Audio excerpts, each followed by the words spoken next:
Off season আর বর্ষাকালীন hybrid জাতের তরমুজ চাষ করে সফলতা পেয়েছেন নড়াইলের খায়রুল বিশ্বাস। কৃষি বিভাগের পরামর্শে প্রথম তিনি মাছের ঘেরের পাশাপাশি রং বেরঙের তরমুজ এবং মাস্ক মেলন চাষ করেছেন।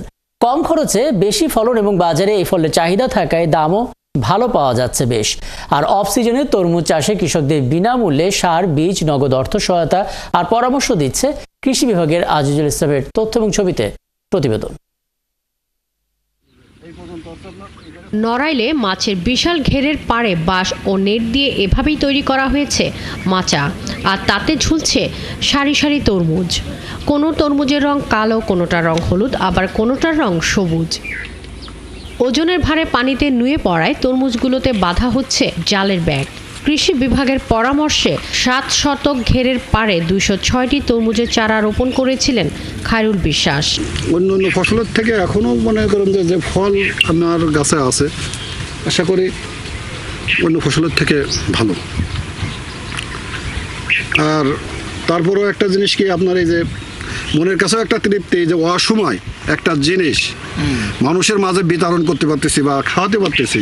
70 থেকে 80 টাকা যাচ্ছে এক কেজি তরমুজের দাম।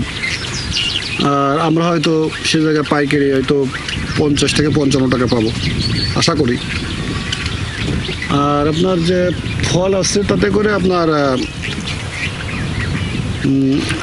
80 থেকে 85 হাজার টাকা ঊর্ধ্বে যাবে।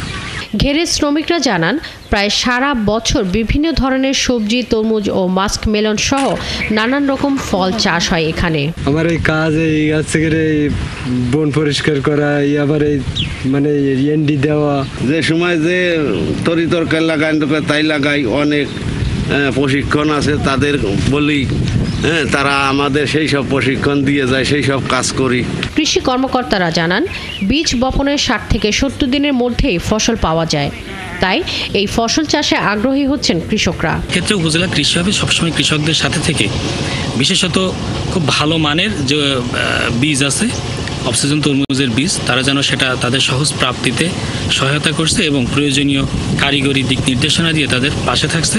জেলা কৃষি বিভাগের তথ্যে নড়াইলে এবছর 20 হেক্টর জমিতে হাইব্রিড জাতের তরমুজ আবাদ করা হয়েছে। শাকিলা শম্পা, 71।